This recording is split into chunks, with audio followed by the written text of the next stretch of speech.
आज मसीह वंदना में हेलो मसीह वंदना।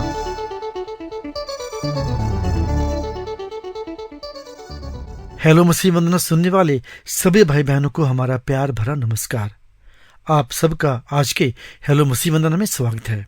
जून महीने के अंतिम शनिवार में पहुंच गए हैं। पिता परमेश्वर का धन्यवाद हो आज तक उनकी रक्षा सुरक्षा के लिए।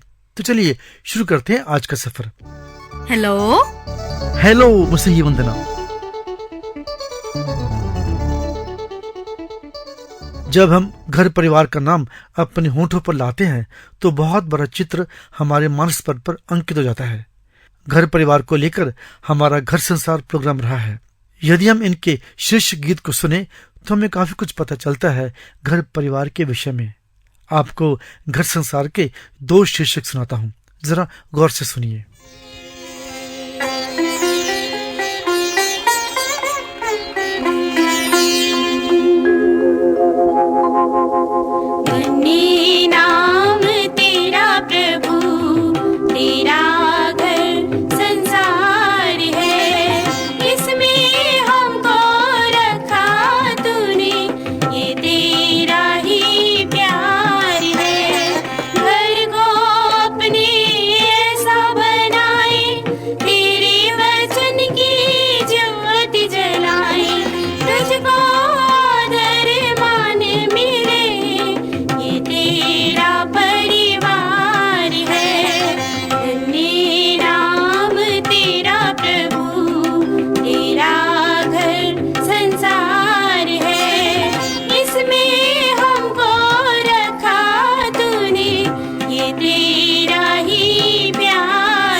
ये तो था घर संसार का शीर्षक।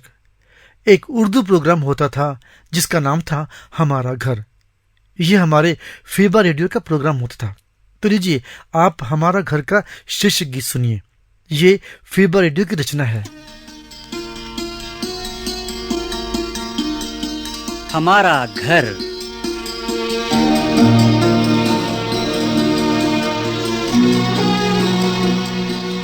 घर ही वो जगह है जहां इंसान की जिंदगी बनती और संवरती है। चाहे वो आलीशान महल हो या फूस की झोपड़ी, यही वो जगह है जहां हम अपने लिए सुकून और राहत तलाश करते हैं। हमारा घर।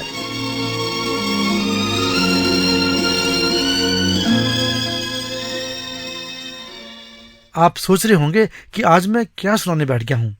दरअसल मैं आपको घर परिवार में ही ले जाना चाहता हूं, जहां हम जन्म से ही बहुत कुछ सीखते हैं। आज मैं एक नाटक पेश करने जा रहा हूं जिसका शीर्षक है घर की शिक्षा। ये मैं आपके लिए 2 भागों में पेश करूंगा। पहला भाग आज और दूसरा भाग अगले हफ्ते के प्रोग्राम में। तो लीजिए पेश है घर की शिक्षा नाटक का पहला भाग।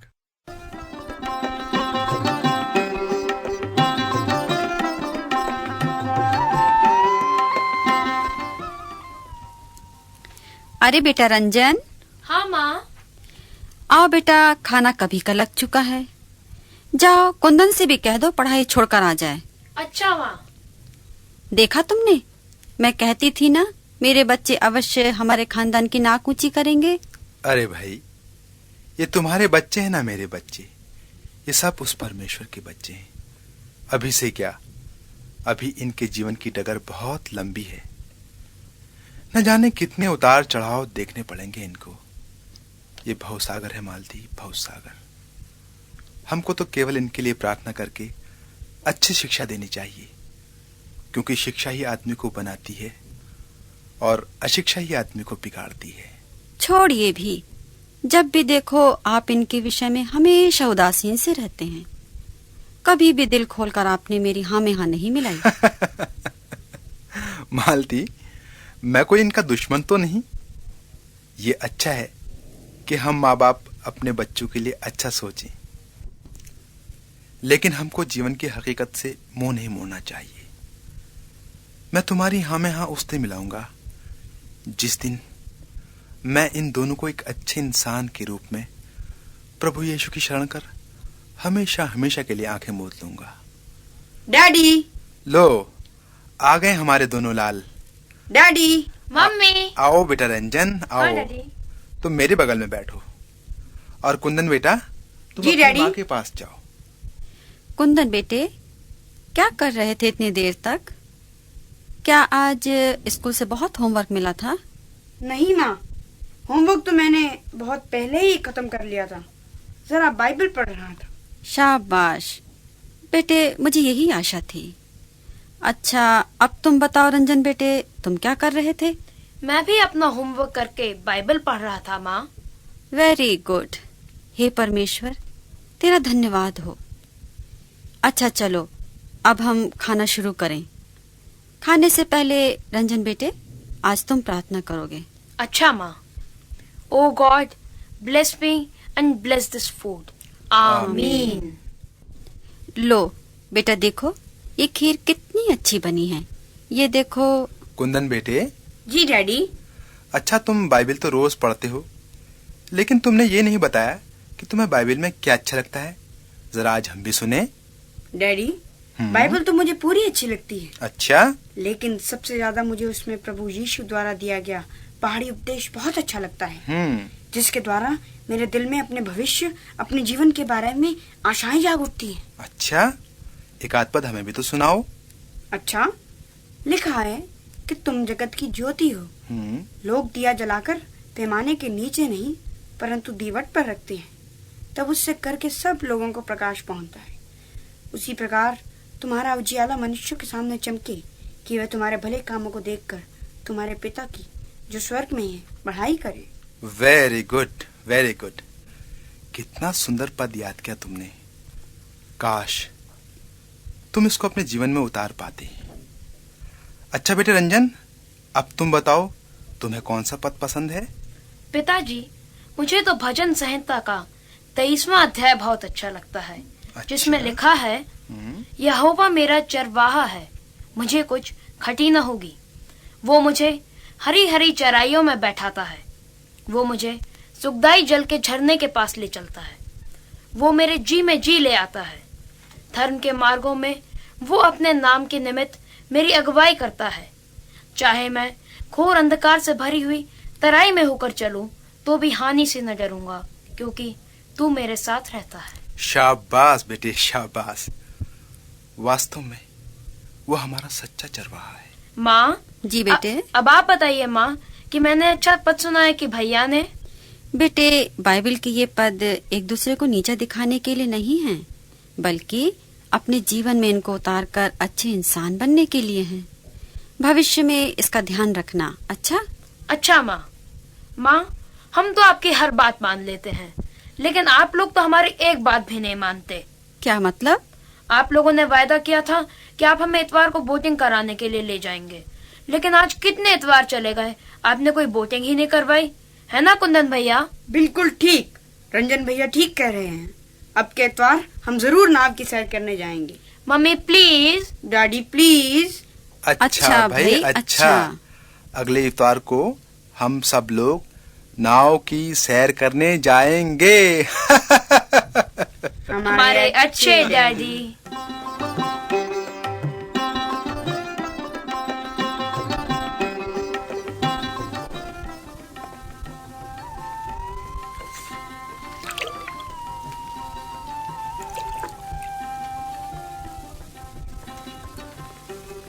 मामा कितना अच्छा लग रहा है।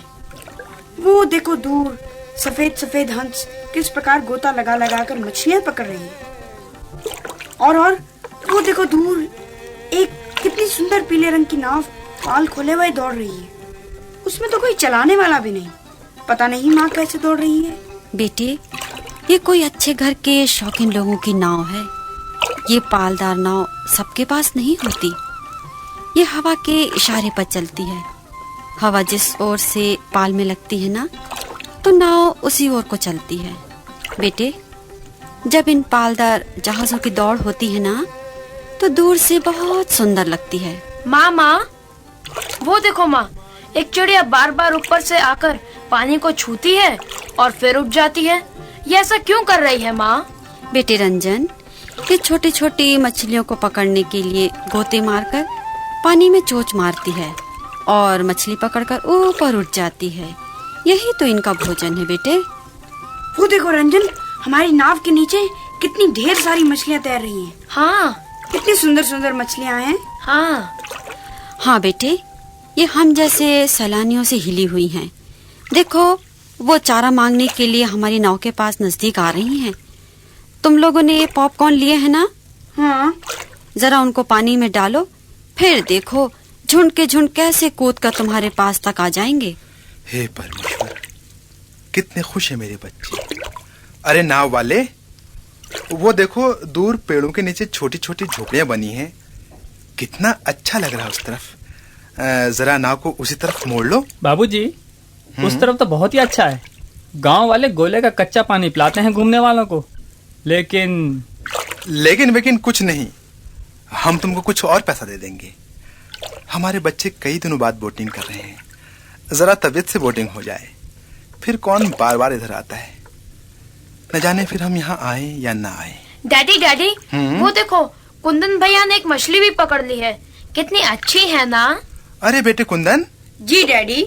मछली को छोड़ दो बेटे। डैडी। छोड़ दो बेटे, नहीं तो ये मर जाएगी। डैडी।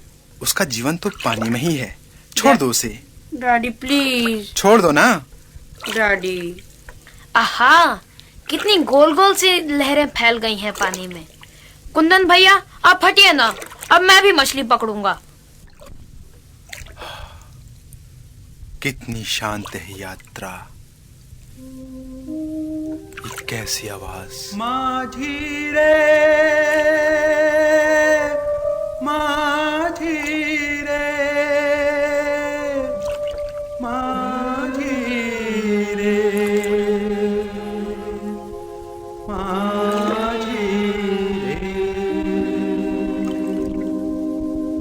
बढ़ते चला चल माझी, बढ़ते चला चल माझी, बढ़ते चला चल माझी, माझी रे, माझी रे।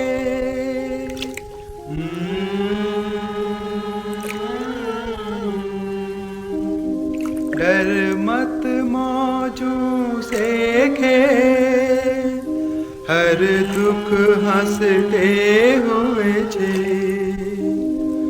कहीं तो अंत होगा ही ये अनजाना सफर।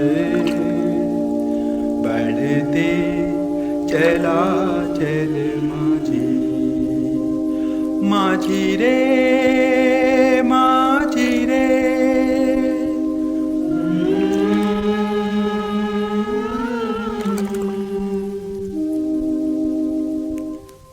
दूर दूर तक फैली ये रेत, आसमान से बात करते ये नारियल के हरे पेड़, इनके बीच बसी पक्षियों के निबिड़, ये मानव रहन बसेरे।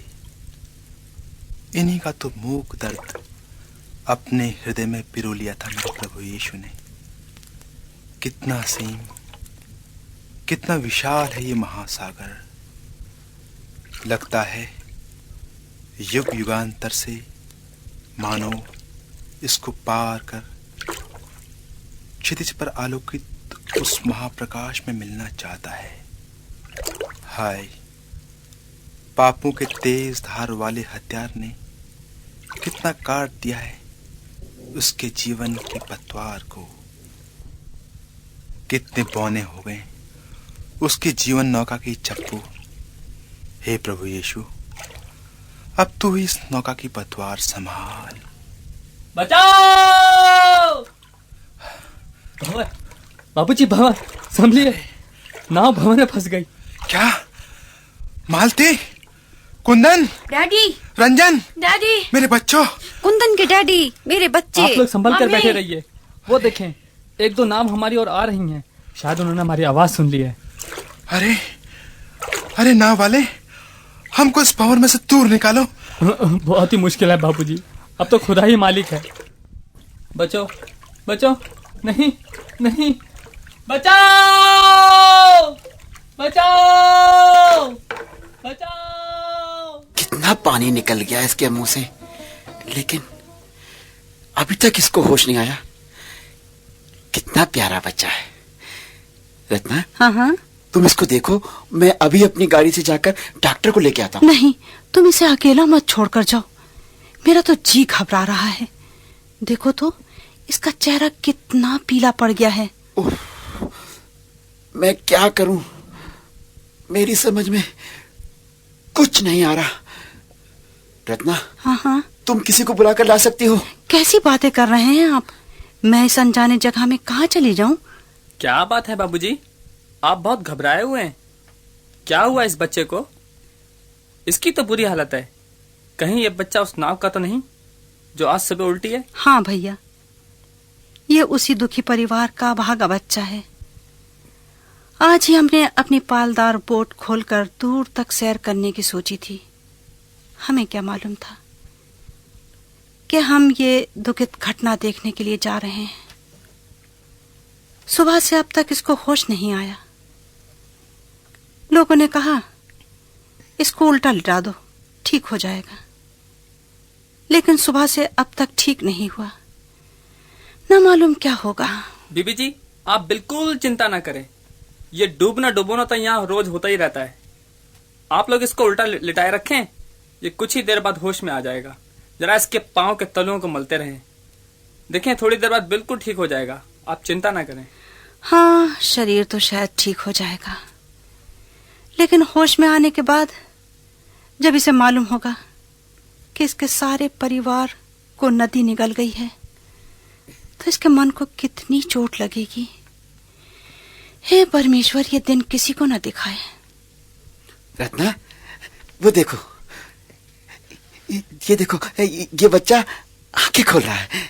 देखो। अरे हाँ, इसके होठ हिलने लगे। वो देखो, उसने पूरी आंखें खोल दी। शायद वो उठकर बैठना चाहता है। लेटे रहो बेटा। अब कैसी तबीयत है? बेटा, कैसी तबीयत है तुम्हारी? आप लोग, मैं कहाँ हूँ? ये रेत, मेरे कपड़े, ये क्या है? घबराओ नहीं बेटा। तुम्हारा नाम क्या है? मेरा नाम रंजन है। लेकिन आप लोग कौन हैं? मैं यहाँ पे कैसे आया? मेरे मम्मी, डैडी, मेरे कुंदन भैया, ये सब लोग कहाँ हैं? बेटा, आज सुबह तुम्हारी नाव भंवर में फंसकर डूब गई थी, जिसमें तुम्हारे मम्मी डैडी भी शायद डूब गए। लेकिन तुम हमें ही अपना मम्मी डैडी समझो बेटा। नहीं, ये नहीं हो सकता। मेरे मम्मी डैडी मुझे छोड़ के कभी नहीं जा सकते। तुम्हें मालूम नहीं वो मुझे कितना अच्छा मानते थे। मैं उनके बिना एक पल भी नहीं रह सकता। मैं भी उनके पास जाऊंगा। ये क्या कर रहे हो रंजन? हिम्मत से काम लो बेटा। नहीं, छोड़ दो मुझे, छोड़ दो। मैं वहीं जाऊंगा जहां मेरे मम्मी डैडी चले गए, जहां मेरे कुंदन भैया चले गए। कुंदन भैया, तुम कहाँ हो? तुम कहाँ हो? रंजन बेटा, रंजन, हिम्मत से काम लो बेटा। रंजन।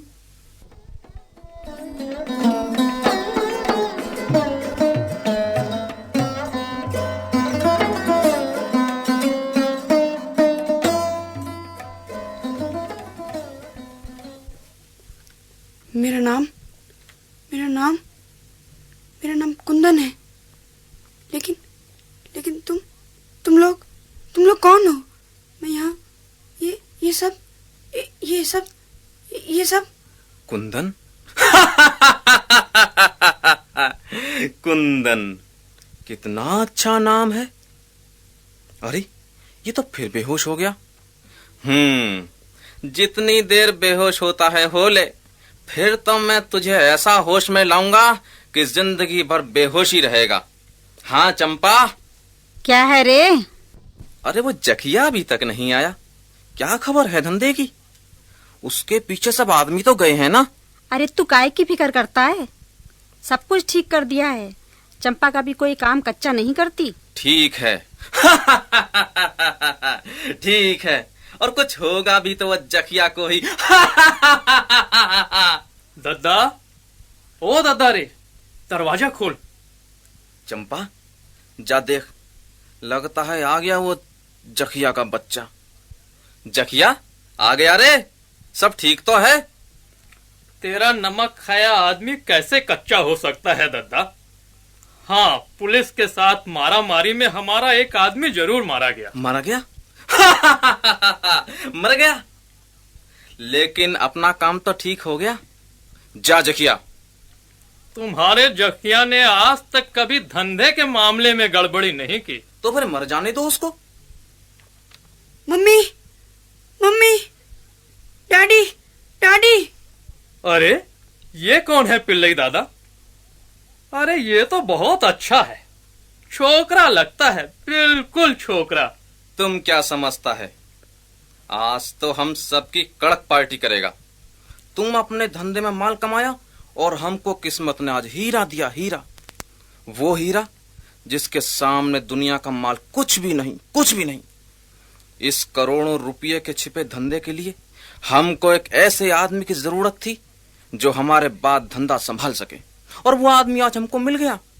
हम उसको अपना गद्दीदार बनाएंगे। लेकिन दादा, ये तो किसी अच्छे घर का पोट्टा लगता है, तुम इसको बदलेगा कैसे? पिल्लई जानता है कि ऊंट को कब गुड़ दिया जाता है। हम कुंदन को अपने बराबर का बनाएगा, जरूर बनाएगा, अपना गद्दीदार, अपना वारिस। कुंदन।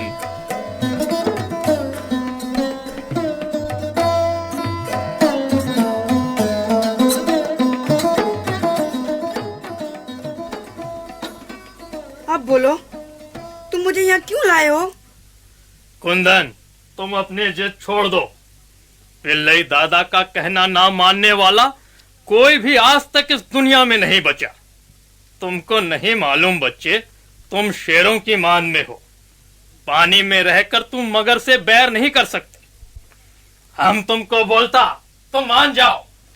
दादा का कहना है कि कल तुम हमारे साथ जहाज में चलेगा और देखेगा कि हम किस तरह से अरब से आने वाले जहाजों से काले माल की सप्लाई करता है। ये सब कुछ तुमको सीखना है और करना है। नहीं, ये कभी नहीं हो सकता। मेरी रगों में एक शरीफ बाप का खून दौड़ता है। इंसानियत के शरीर पर कोड़ के धब्बे की तरह तुम लोग मेरे उस खून को गंदा नहीं कर सकते। छोकरे, मुंह संभाल के बात कर। जानता है ये सब किसको कह रहा है? अगर दादा को पता चला तो ये तेरे मुलायम चमड़ी इसमें भूसा भरवा देगा। हाँ, हम झूठ नहीं बोलता। तुमको पता नहीं वो कितना जालिम है। मैं कुछ नहीं जानता।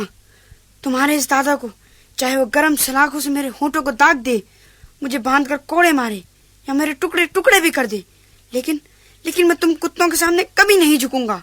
अच्छा तो ले। छोकरे, अब समझा हुक्म न मानने का क्या मतलब होता है। मारो मुझे और मारो, मेरे टुकड़े टुकड़े कर दो, लेकिन मैं अपने घर की शिक्षा कभी नहीं भूलूंगा। प्रभु यीशु के वो वचन जो मैं अपने मम्मी डैडी को सुनाया करता था, जिनमें लिखा है कि मेरे भले कामों को देखकर मेरे स्वर्गीय पिता की लोग महिमा करेंगे। तुम नीच लोग मुझे उसकी महिमा से अलग करना चाहते हो। ठीक है छोकरे, अभी तो हम कुछ सख्ती नहीं किया। पिल्लई दादा ने तुम्हें आज रात का वक्त और देने को कहा है। अगर तुमने अपनी जिद ना छोड़ी तो हम कह नहीं सकता कि तुम्हारे साथ क्या होगा, समझे?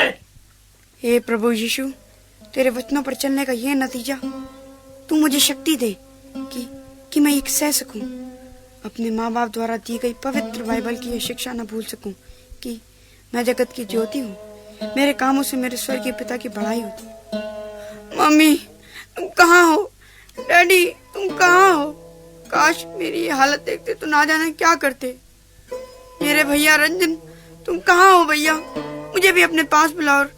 रंजन, रंजन।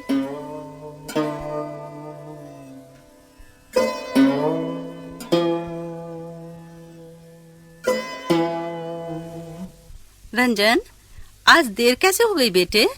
क्या स्कूल में कोई फंक्शन था? ये देखो माँ, ये मेडल, कितना सुंदर मेडल है। ये क्या? माँ, आज हमारे स्कूल में डिबेट था। अच्छा, टॉपिक क्या था बेटा? टॉपिक था सच्ची शिक्षा। मैंने बाइबल के आधार पर प्रेजेंट एजुकेशन को लेकर ऐसे आर्ग्यूमेंट्स दिए कि मेरे आगे सारे स्टूडेंट्स फ्लैट हो गए। अच्छा। और मुझे बेस्ट स्पीकर का मेडल मिला। माँ, दीजिए मुझे शाबाशी और ठोकिए मेरी पीठ।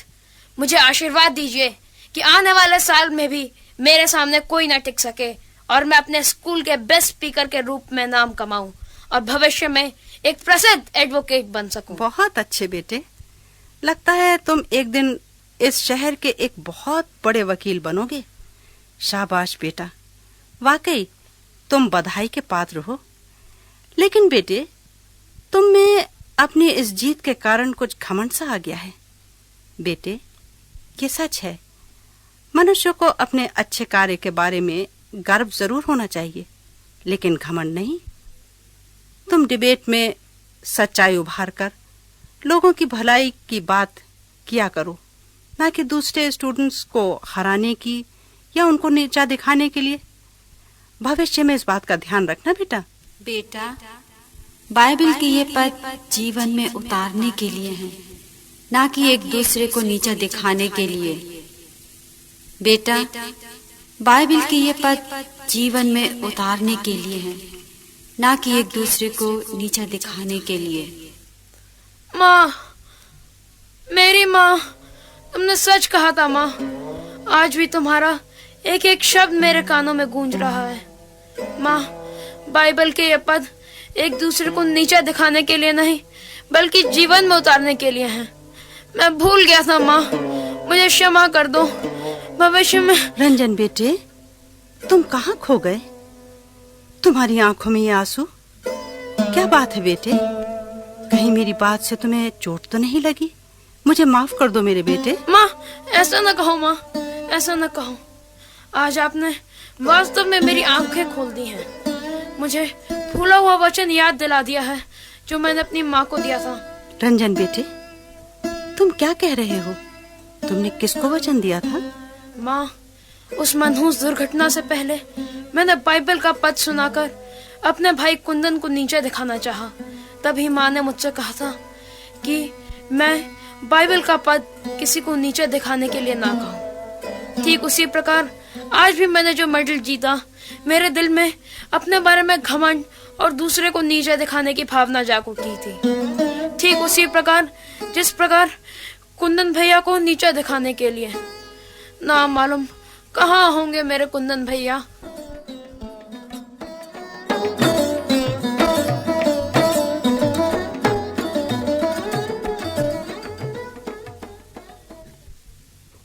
प्रभु पिता परमेश्वर, धन्यवाद देता हूँ आज की सुबह के लिए जो तूने इन जालिमों के बीच भी मुझे जिंदा रखा। प्रभु, तू मुझे शक्ति दे कि मैं वास्तव में तेरे वचनों को याद रख सकूं। आमीन। किसके वचनों को याद रखता है रे कुंदन? हमारे वचनों को याद रखता है या नहीं? बोल। नहीं, पहले कह चुका हूँ कि परमेश्वर के लिए मुझे इस काम में मत डालिए, मुझे कोई और काम करवा लीजिए। तो तुम्हारा मतलब है कि तुम जहाज में नहीं जाओगे? दादाजी, मुझ पर रहम करो। मेरा प्रभु बुरा काम करने के लिए मुझे मना करता है। तो ठीक है, तू मान अपने प्रभु का कहना। जखिया, ला तो जरा वो गरम लोहे की सलाख, जरा प्रभु के इस भगत का टांका जोड़ दूं। अच्छा सरकार। नहीं नहीं, मुझे मत जलाओ। तू अच्छा आदमी बनना चाहता है ना, तो ले।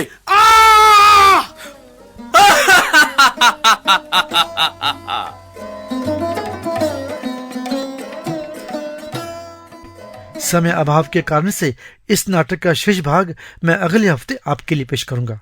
हमारे इन प्रोग्राम को सुनकर आप आशीष पा रहे हैं, यह हमें आपके मैसेज पढ़कर ही मालूम हुआ। यदि आप अपने विचार प्रकट करना चाहें तो आप भी हमारे इस व्हाट्सएप फोन पर विचार लिखकर हमें बता सकते हैं।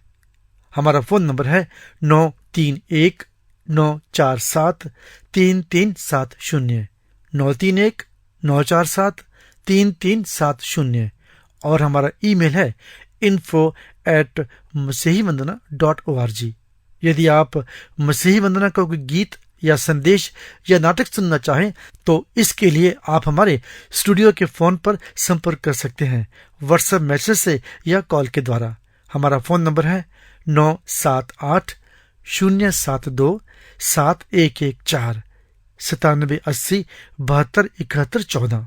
और अब अपने रेडियो व मीडिया साथी अनिल धालीवाल को इजाजत दें, फिर मिलेंगे। नमस्कार। हेलो हेलो मसीही वंदना।